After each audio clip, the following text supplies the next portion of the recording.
Hello, friends. Welcome to our weekly Data Talk, a show where we talk with data science leaders from around the world.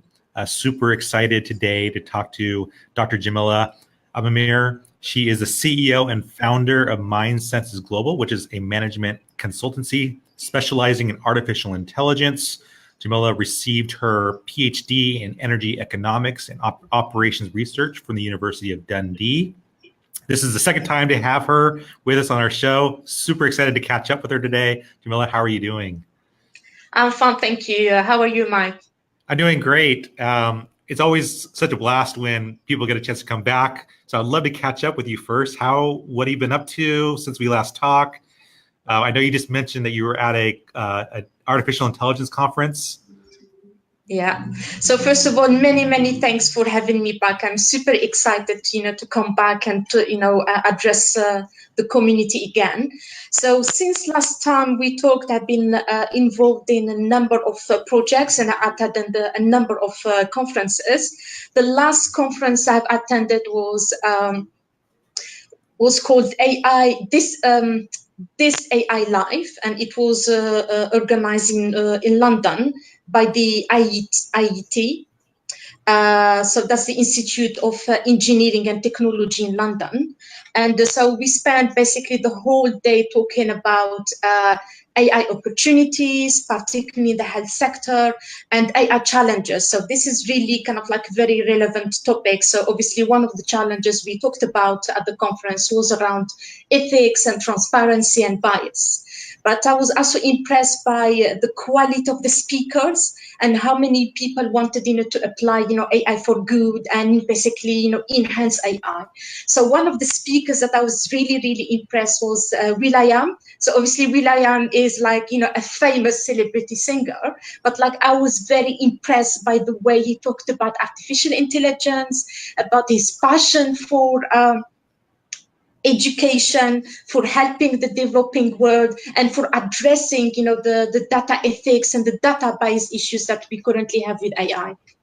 That is so cool. So when you went to the conference, what were some of the sessions that really stuck out to you while you were there? It's mainly the session around AI ethics. And I think kind of that will be kind of like the, what hopefully we will speak a lot about going forward. I think we're really at a crossroad right now. This is the optimal time, to address, the ethical part of AI. There are like so many good things about AI, but let's be also realistic and acknowledge that there are also some issues with AI. And, as like professionals, as people like dealing, using with AI, we need to get together and address these issues. So Djamila, there's a lot of talk about artificial intelligence that's reaching just a lot of popular publications. When I scroll through my news feed on my phone, it's not uncommon for me to see headlines around some very scary headlines, I'll say, around artificial intelligence and robotics taking over jobs, AI, and how do machines and robots handle decisions that might harm people potentially. For example, you're driving in an autonomous vehicle and there's that trolley problem that everyone's familiar with, where the car needs to make a decision in a tragic situation where does the car hit somebody or does it hurt the driver, like in a crazy scenario that hopefully will never happen. But in case it does happen, how does the machine make a decision to harm itself or harm the person? So there's always like really interesting like ethical things that are coming up around AI.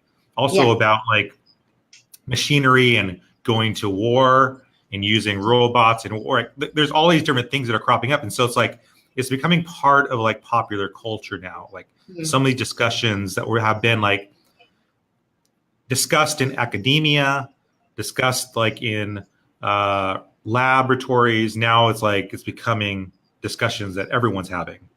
So and I'm glad that you wanted to talk about this because there's so much that I'm not aware of that's going on. I'm kind of curious what are some of those challenges that, whether you're in data science or not, no matter where you are, like what should people be thinking about how AI is developing and some of the concerns that everybody should have, whether or not you are working in data science?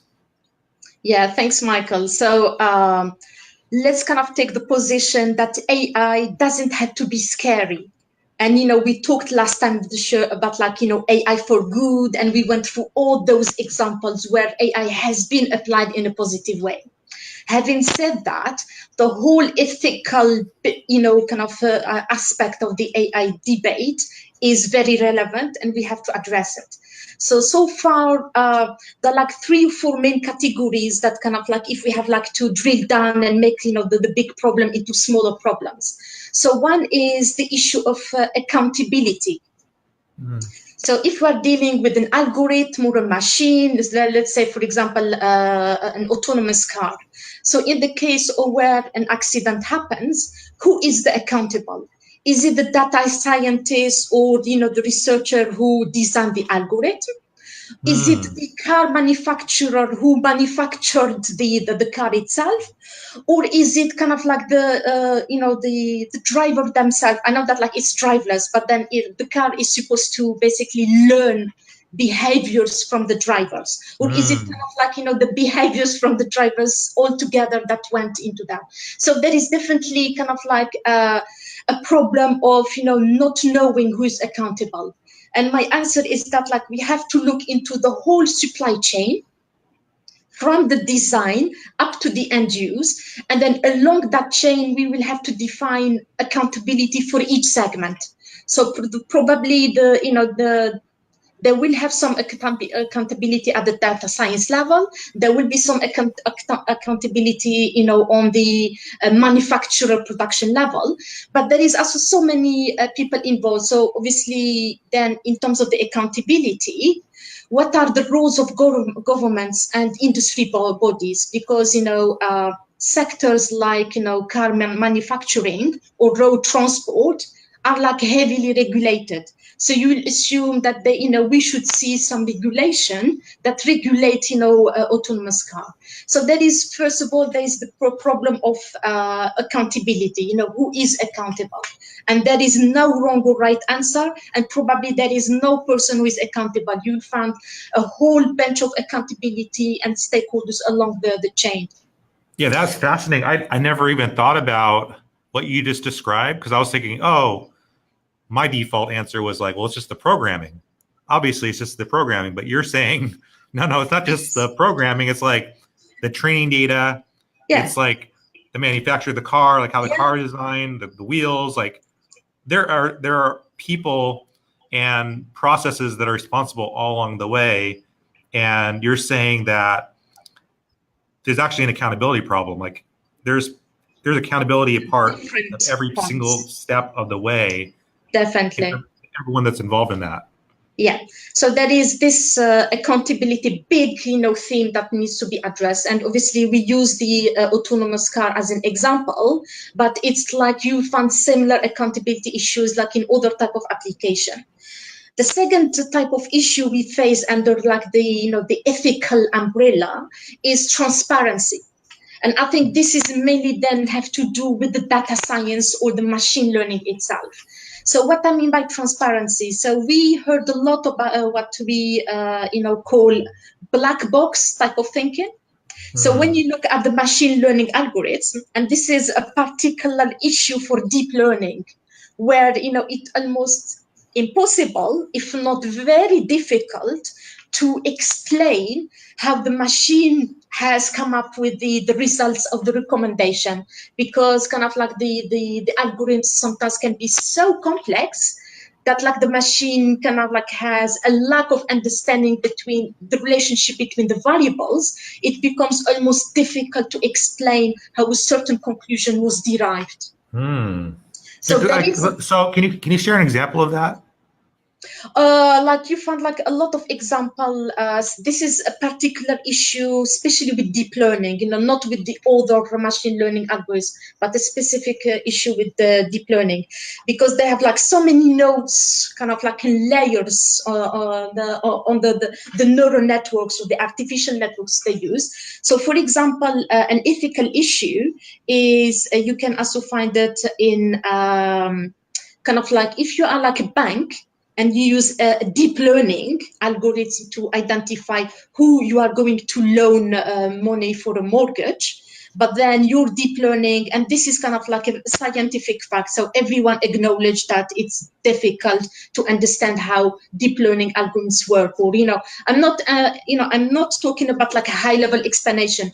I'm really talking about if like someone from a financial institution who would Yeah. like to audit on how the bank has made that loan decision, they Yes. need to go and audit like in pretty much a very detailed way on how that decision, whether, especially if the loan was declined, on how, Yes. we got to the no. And then if you use deep learning, it's very, very difficult to track down, from your input and then your thousands of layer of neural Oh. network to the output that says yes and no. Oh, wow. You think about back in the day when it was a loan officer that was making the decision almost based on like that conversation that they had with that person and getting to know them. And obviously that can be, there's so much problems with that too, Yeah. bias and racism and other problems. Mm. Um, and sometimes I think to your point, if the AI is relying on all the training data, all the past loan applications, Yeah. then it's going to start to look at, oh, well, in this whole history of loans, it's going to identify ethnicity, Yeah. sex, right? Yeah. It's going to look at all these different attributes and go like, well, the people that meet this criteria tend to pay back the loans on time. And the deep learning algorithm just determines that, well, then these types of people, based on our training data, are more likely to be good people to loan out to. Yeah. But there could be all this bias that was involved way back before that Yeah. led to, right? So then it's like learning based on biased decisions. And now it's using that biased decision from all the past Yeah. loan decisions, right? To now make future decisions. As a human being, each one of us, whether we realize it or not, we all have biases. So it's not just like, we never had bias and suddenly now AI is biased. So bias, is inherent, in our world. But like what we are starting to see is obviously different type of bias. So we're talking about like a bias that is coming from the machine or the way conclusions are made. And obviously, so the bias can come from different way. First of all, it can come from kind of the way the algorithm was designed. So that then going back to the team, was the team diverse enough to be able, to think about different things? And I think kind of let me use kind of some of the big AI failures that are well documented externally. So, for example, pretty much, people will be aware of kind of like the big issues that happened in the past with the facial recognition. So one of the example will be the Google facial recognition. So like it's like an appalling thing to happen, but then where kind of like, there was like a big blunder for the machine when it comes to recognizing the, facial recognition, for example, for Black people. But you will think that, okay, so potentially biases on the the algorithm, but also biases in terms of the data training. So if the training kind of like photos or pictures are mainly of white people, then suddenly then you will expect that the machine will then have difficulty recognizing non-white people, for example. Yeah. Yeah. So Yeah. it Yeah. goes back to kind of like, but like I would argue, so one is to do the training, but I'm assuming, I don't know kind of like who was in the team who designed the, Yeah. Yeah. that Yeah. specific algorithm. But I'm assuming if the team was diverse enough, and if like that team had like some Black people, ethnic minority, different bit, Yes. I'm Yes. sure they wouldn't have missed that point. They wouldn't have missed that the data, the photos didn't include certain categories or certain ethnicities. So bias can come from different way, the way the algorithm is used, the way the data is captured, but also the way the team is configured. And you need diversity in all those three things, to try to minimize bias. One of the latest kind of like example that just came up this week is in recruitment. So that's Amazon. So they have to scrap their recruitment tool because apparently they found out that the tool was biased towards women, especially for technical roles. Whenever that is a technical role, the machine will favor a man over a woman. So I just saw that. I just saw that news story. Yeah. And what's kind of, Djamila, what kind of surprised me is that I had heard like what you were just describing about how bias can so easily creep in if your training data is biased. And obviously what we saw with the recent stories about the way recruitment was happening at Amazon, like to me it was like, I was like, really? Like they actually, like I mean, the people that are working on this are far smarter than me. And you have teams of super smart people that are working on this, and they're trying to develop the best product, to try to create the best AI, right? To hire the best people. That's also going to be, and part of developing the best teams means having diverse thought, diversity, right?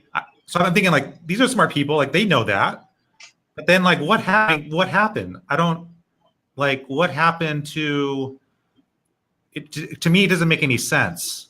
No, it doesn't. Especially kind of within the world we are, living in. There have been so much debate around like AI ethics, and we've seen all those, big companies, the like of Google and IBM and Microsoft, and I'm sure Amazon will have something similar, where they went out externally and said, okay, now we are going, we have our own AI ethics principle, and this is the list, and some of them have come up with pledges or principles, or under different names, but basically they have come up with a certain set of guidelines for ethics. But kind of like one of the issue I see with that, so I don't know the details of the Amazon case, in terms of, who were the developers, was the diverse, the team diverse enough? Did they have enough data? I'm sure kind of like with the recruitment, what you will see often is, the problem kind of like is based on historical kind of, perspective, because if you look into the past, maybe not now, but like 50 or more years ago, then yeah, you will find in the historical data that there were more men working compared to women, but obviously that doesn't reflect our current work. So kind of relying bluntly on historical data without any cleaning, without any adjustment, without any calibration, could also lead to this type of bias. But what I found it really surprising in this case, for me, it comes like to two things. One is a lack of testing. So we acknowledge that, like, with all the best endeavor, there could be always errors, but like one way to kind of tackle them is to do rigorous testing of the tools before kind of, they're like, kind of like deployed. So I don't understand kind of like, was there enough testing? I'm not sure whether there was enough testing. If potentially they have done enough testing of the tool, they would have spotted, some of those problems. But what I found it even more kind of like frustrating is that rather than kind of trying to fix the bias, the easiest answer was then to scrap the tool. Why do we have to scrap tools? Why can't we fix the bias within the tools and make them work?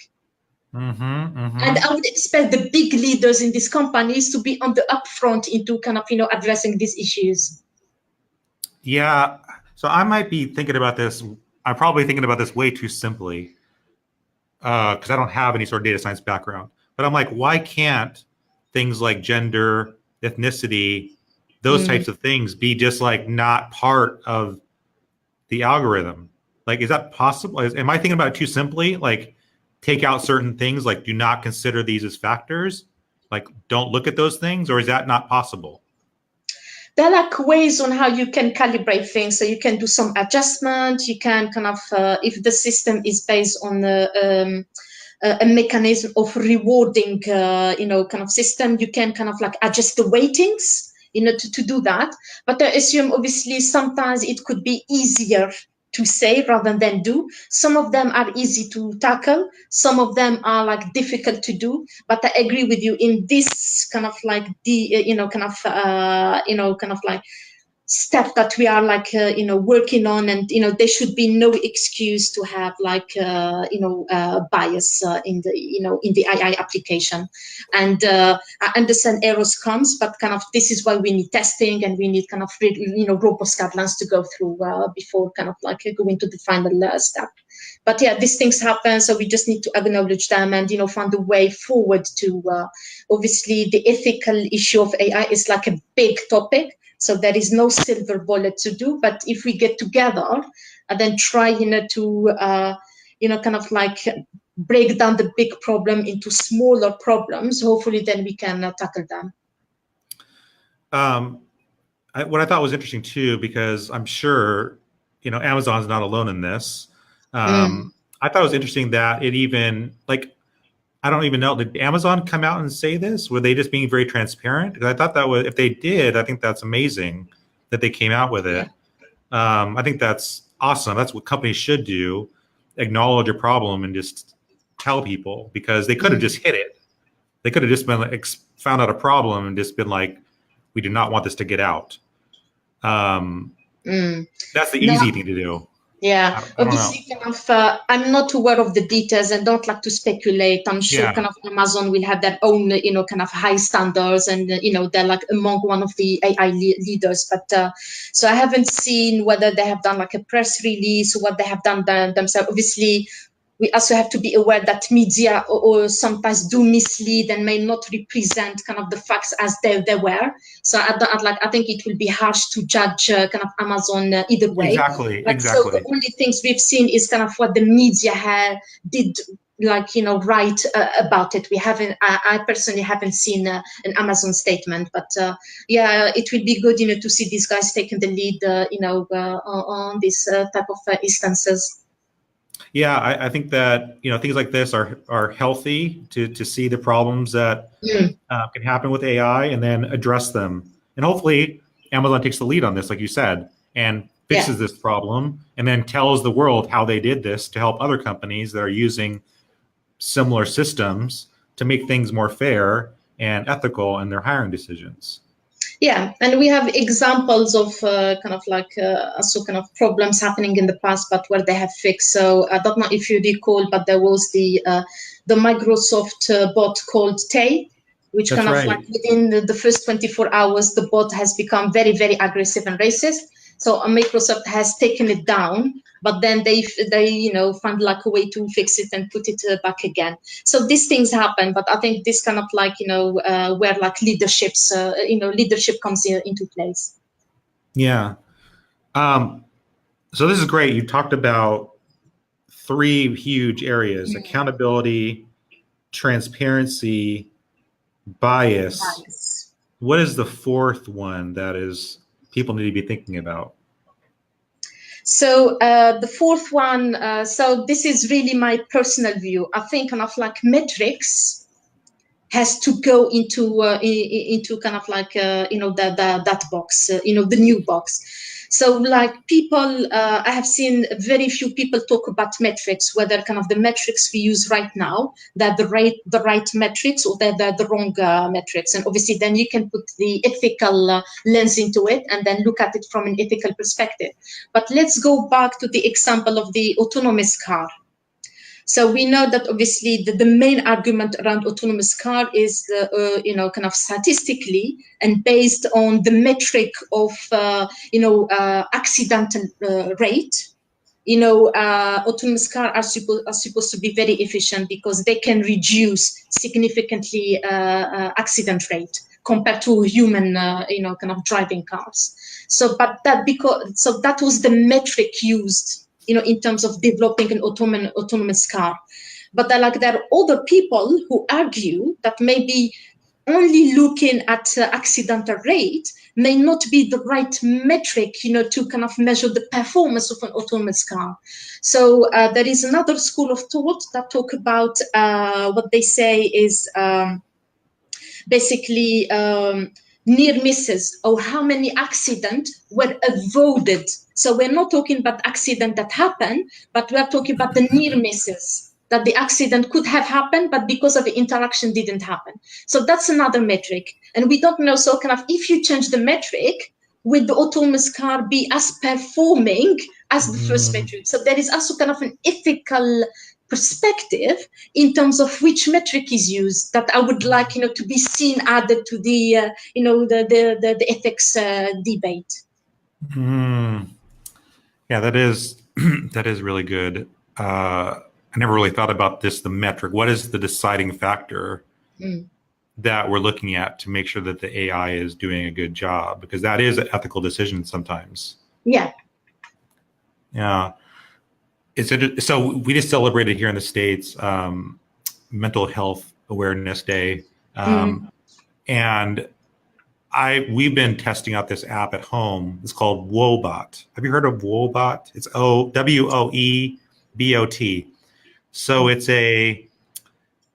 like a simple AI app that is like a check-in to check in how you're doing each day. And it's a very fascinating. So I was playing around with it, and it kind of just like it'll ask you like, what are some things you want to work on? Like reduce stress. Like you kind of, it's very simple right now. It'll ask you like, here are like the 5 areas that WoBot can help you with.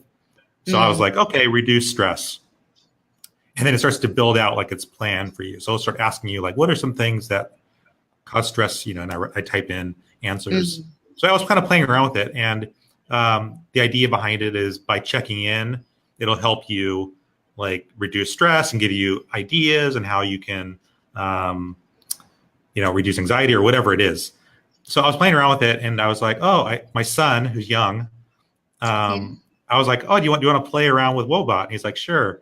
So he was playing around with it, and I literally gave it to him for like 2 minutes, just to let him play with it because he likes chatting with, And sometimes the answers are typing it in, and sometimes it'll give you like pre-programmed answers, and you just select the answer. Well, like 2 minutes in, he had accidentally like made the WoBot think that I was suicidal. Yeah, it was totally by accident. He didn't know, And so all of a sudden, my son's like, Dad, and then I look at it, and it's like, call the suicide hotline. It started giving all this stuff on what to do, and I was like, oh my gosh, like what happened? I'm trying to scroll back to see what like led to that decision. So then I was thinking about like in a real situation, somebody seriously is suicidal. They're chatting with a bot or an AI, whatever, voice assistant, and the voice assistant, the AI realizes that the person is suicidal, which is it needs help. Does the AI then have a responsibility to contact, healthcare workers, authority figures? And that's an ethical decision. It is, and it's a very great question. So there is also kind of that things that I haven't mentioned, but they're like really important, like the one you mentioned. So there is also kind of an ethical part on the side of the machine itself. So, for example, for your example you mentioned, does the machine has then the accountability? You can link it to accountability, but basically is then the machine accountable to contact the relevant services and make them aware of this situation. And if they fail and something bad happens, doesn't mean that like the machine was accountable for bad, really, really bad consequences happening. In one of the conference I attended, there was also a question, which is also kind of going back to the accountability of the machine. So going back to the driverless car, so one of the speakers, they were saying, if you are like in a driver's car, and then if the person, so we are talking about like, an obese person, like, severely, overweight person, and that person gives the instruction to the driver, to the car, take me to, I don't know, KFC, or take me, to get like a burger or like fries. Yeah. Has the car accountability to deny that request? He said, no, I'm not going to take you to eat a burger. I'm going to drive you to the gym. I mean, Yeah, yeah. it's like an extreme, Right. type of I see what scenario. you're saying. Right. But it goes back to the point you made in terms of what is the ethical responsibility of the machine. Mm-hmm. So that's also another Right. dimension to to throw into the debate.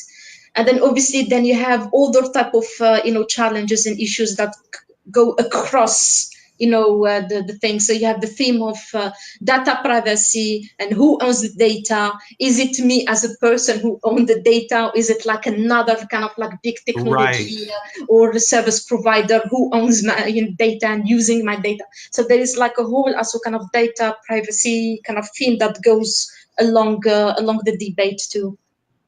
Yeah, I mean, as you're talking, I was just thinking about, my son with the WoBot example, Mm, that it was a total mistake, but there could be a situation in the future where that would have led, right, to yeah.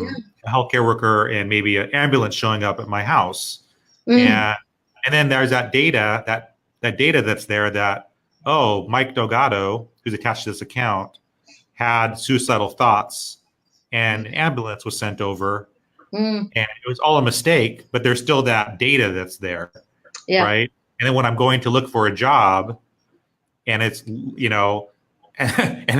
then the AI is then analyzing my background.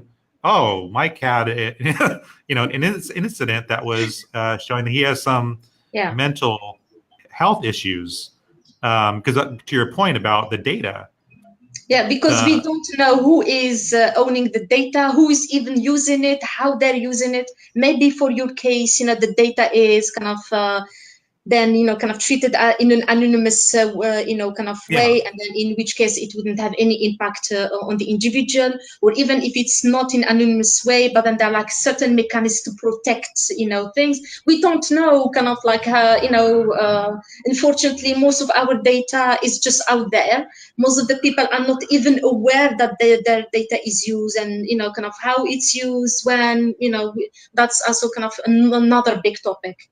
yeah. I mean, you've raised like so many like interesting challenges that leads to Mm, just more and more questions. I feel like we're at a yes. very interesting period with Yeah. AI. Like we're just kind of we're seeing problems, trying to acknowledge certain issues. Like for Mm, example, the recruitment issue is just one small part of this, yeah.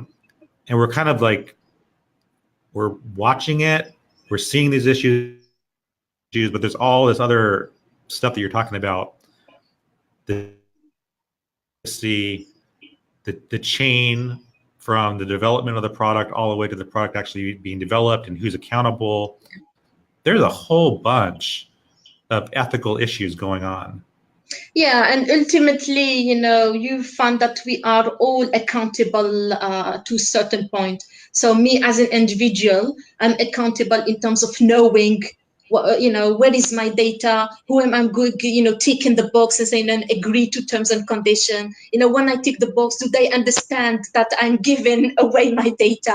So there is a whole piece of educational bit that needs to happen in this space, for everyone, for kind of like kind of like people in their like homes. They need to understand kind of like when they use technology, when they use devices, when they agree to kind of ticking box for a certain website application. So there is an awareness that means, and as an individual we are also accountable to, if I tick a box, I need to make sure that I have read everything and I understand what I'm saying yes to. But also kind of, so you get also kind of the people designing the algorithm, the people designing the application, the people manufacturing the devices, the people manufacturing the cars, but also the governments, the regulating body. Everyone has a piece of accountability in this whole thing. No doubt. So what would my minds are racing right now because of all these different issues and our responsibilities as people that are using the products. But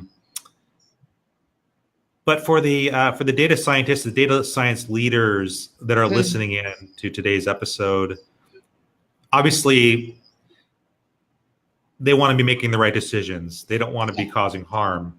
Yeah. But because there's all this stuff that's involved along the way, and then once the product's developed, do you have any advice for them? Is it a code of ethics? Is there things that you would suggest that the data scientist is working on these different tools, these solutions, can be thinking about to make sure that they are being responsible in whatever aspect that they're playing along the way, like the accountability part? Like, how can everybody along the way, like, be ethical as much as possible with the decisions that they're making? Yeah. So let me address first kind of the machine learning or the data science bit, and then I talk about, like, the whole kind of issue globally. Okay. So from the machine learning data science perspective, I think kind of like it has to start with the design of the tool. So kind of like you need like a certain set of like criteria of a framework that you need to go through to ensure that kind of your design, at least you have taken into account ethics in your design. So if we look what the data scientist needs to look at, first of all, they need to have a pretty much a good view of the data, especially the data that train the model. So look at the data, not kind of like superficially. You have to really understand the data. Look at the context of the problem you are solving. For me, kind of like I see I as an end to a mean, and not kind of like So you really need to start from your business problem. So let's go back to the recruitment example. So if I'm developing a tool for recruitment, so that's my business context, I need really to understand recruitment. And I need to understand how recruitment happened in the past, and kind of what are like the main trends and so on. So if you are in recruitment, you will know that like if you have data beyond a certain number of years, that you will see bias in that data in terms of gender, because you will find more male doctors compared to women doctors, or more women nurses compared to men nurses. That's like, you can see that I am biased, but that was kind of the biased word we used to have in the past. It's not anymore the word we live in. Yeah. Yes. So kind of we need to be aware on the environment, the business context. So if they already know that the data inherently has bias in them, then they need to adjust and find a way to calibrate the data before even using it. Yeah. So that's one thing. Be very, very kind of like clear about the data you're using. The second one, once they're happy that, they have done their, bit in terms of calibration and trying to clean the data and get rid of the bias, the second one is look at the algorithm itself, or look at the machine learning, algorithm you're using. And find a way on kind of like, try to make kind of like how the conclusions or how the outcomes of the model could be explained by a number of steps. Because in a way, you need to find a way to make your algorithm explainable. Yeah? Yeah. So that's the second bit. And then the third bit, from an auditing perspective, if you are writing code, make sure that your code is like cohesive, it's simple, it's easy to read. Don't have like messy coding that like if someone comes and audits you, they would spend like ages to understand a few lines, because it's just like all messy. It has to be kind of like, neater and so on. And then the fourth one, which is the most important one, is testing. Never go and release a tool without having done everything you can to test it. And if you find issue with it, recalibrate and test and recalibrate and test until you're happy with the quality of the outcomes. I think that's kind of the things that a data scientist can do to ensure that kind of at least it doesn't mean that you are going to get rid of every single ethical bit and bias, but at least you have shown that you have been rigorous enough and thoughtful enough to have gone through this, and you are happy kind of with the outcome. So that's from a machine learning data science perspective. Mm-hmm. Yeah, I love that. I think that's really sound, really good advice. Now, I don't know if I have my views in terms of the global aspects, the global debate in terms of the ethics. So we've seen kind of I mentioned Google and, Microsoft and IBM coming up with their own principles. We have seen governments I'm in London, so kind of I do follow kind of the UK government, but also the UK government have come up with a set of principles around, AI ethics. But we also have to realize that we live in a global world, where it's kind of having this kind of separate principle is fine. In a global world, it doesn't, it's not good enough. At some point, we need to kind of take a holistic view and try to address the debate at a much kind of wider, a higher level.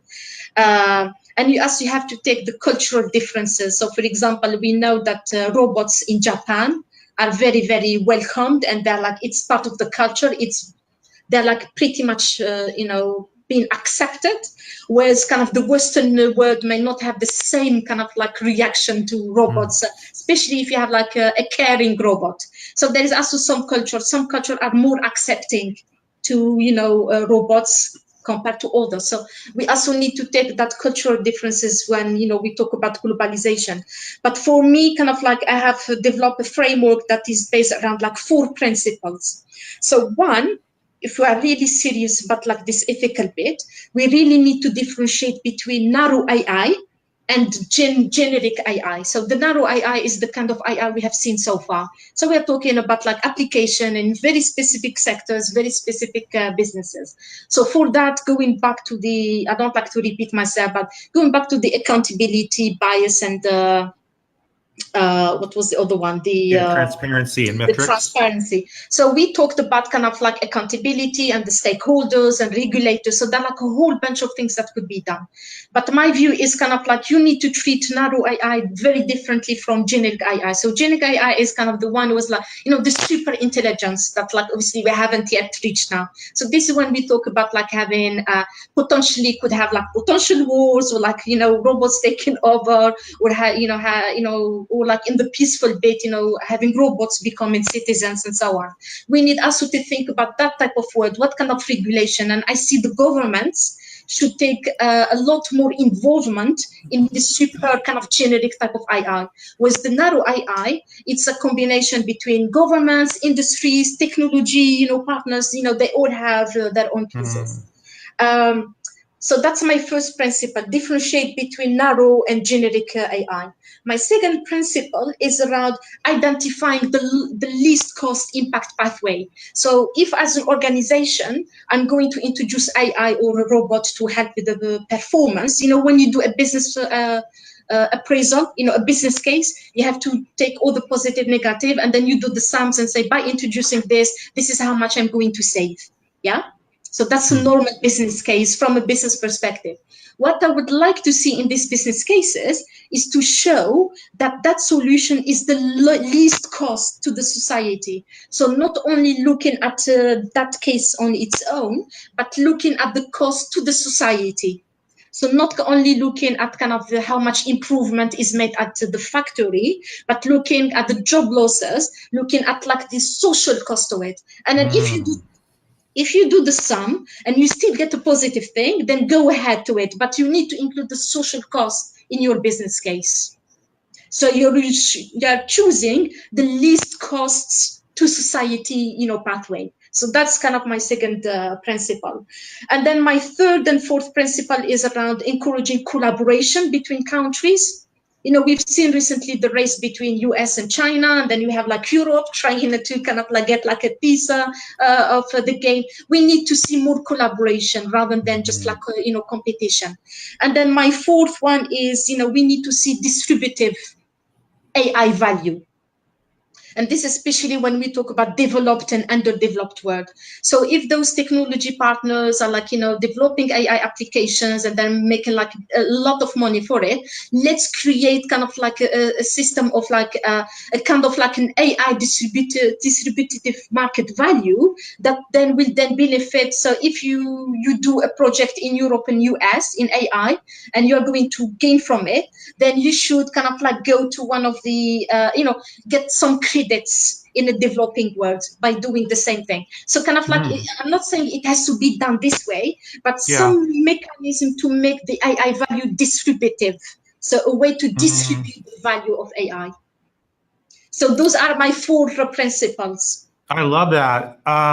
So this fourth one, I love what you're saying about helping to distribute to make sure that this is helpful for the world.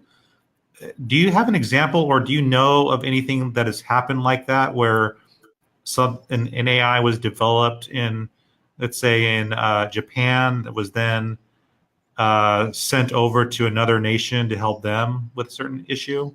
I don't have like one that like, obviously there are like examples, when we talked last time about it, like AI for good. So there's definitely examples where AI has been used, like in the, Amazon forest, and, kind of like, for, in the developing world to address, like, we talked about the agriculture. So there are like some examples, but what I'm really talking, but like they're like ad hoc basis, what I'm really talking is like to have a system in place. Okay. It's like, when we talk about like carbon, and when you have like carbon credits, and then if like a company emitting a certain number of emissions, then you have like to kind of like to offset them, you have to do something good elsewhere. So I'm really talking about like an official system rather than being an on-off basis, or just a system that kind of forces. Not forces is the wrong way, but like that kind of encourages this kind of like idea of offsetting and credits between, that makes AI distributive. I see what you're saying. Okay, this has been fascinating chatting with you. My mind's racing with everything that's going on. Before we end, you mentioned in the beginning about this AI conference that you were at. And you mentioned that will.i.am, the amazing artist, was there. Somebody who we know for the music world, and is a writer and producer, storyteller, and now he's getting involved in AI. And you mentioned before we went on the show today a little bit about what he said, and I think it kind of hits on what you're talking about, like using AI to help our world. What were some of the things that will.i.am said that kind of stuck out to you as very powerful statements about AI and ethics and making a better world? Yeah, so I was really, really impressed by will.i.am and kind of like the type of thinking, kind of like he had for this area. So one of them kind of was definitely education. He's really, really pro in terms of, educating people, especially at like young age to use technology, but to be really aware of what that device is. To be aware of data privacy, about like that you own your data. So like he's very, very kind of passionate about the whole data, ownership aspect. And the second one, obviously, is like, giving back to the developing world. So kind of like how, we can help them get in there. But like a lot around like, kind of the ethics of using AI. So kind of like all these were like very close to his heart. That's beautiful. That's beautiful. Well, I feel like we have to do another episode in the future because there's so much here, and I would love to chat with you in the future about, because I'm starting to see companies come up with like these data code of ethics, and I think that would be. I'd love to talk to you about that, about what you envision, not only on a company level, but like what you're getting at, something bigger on a global level. Ideally, what would be some global code of ethics that people should abide by so that we make our world a better place and use AI to improve not just certain nations, but all over the world, and use data responsibly. And so I think I think we definitely got to do another episode in the future. Djamila, it's also always great to have you on our show. Thank you so much for your time today. Also, are there any ways that people can reach out to you if they have questions? Yeah, I was going to, thanks a lot, Mike. It's always a pleasure, to talk to you and to address the audience. I'm very happy to come back in the future at some point. Please, if you have any questions, you can, get in touch with me. So I have I know that the session is live in Facebook. So I have a Facebook page for MindSenses Global. So please do, follow the page so you get the latest. I also have a YouTube channel called MindSenses Global. You'll find my latest videos, in terms of the latest kind of relevant topics in there. And you can also reach me through my website, www.mindsenses.co.uk, and then you'll find ways there how to contact me. Awesome. I'll make sure to put those links in the show notes of today's episode on our blog, as well as if you're watching this on YouTube or Facebook, I'll put this in the description of the video so people can easily click over to learn more about your company and how to contact you. Thank you so much again for your time. Awesome chatting as always, and we'll talk soon. Thank you. Bye. Bye.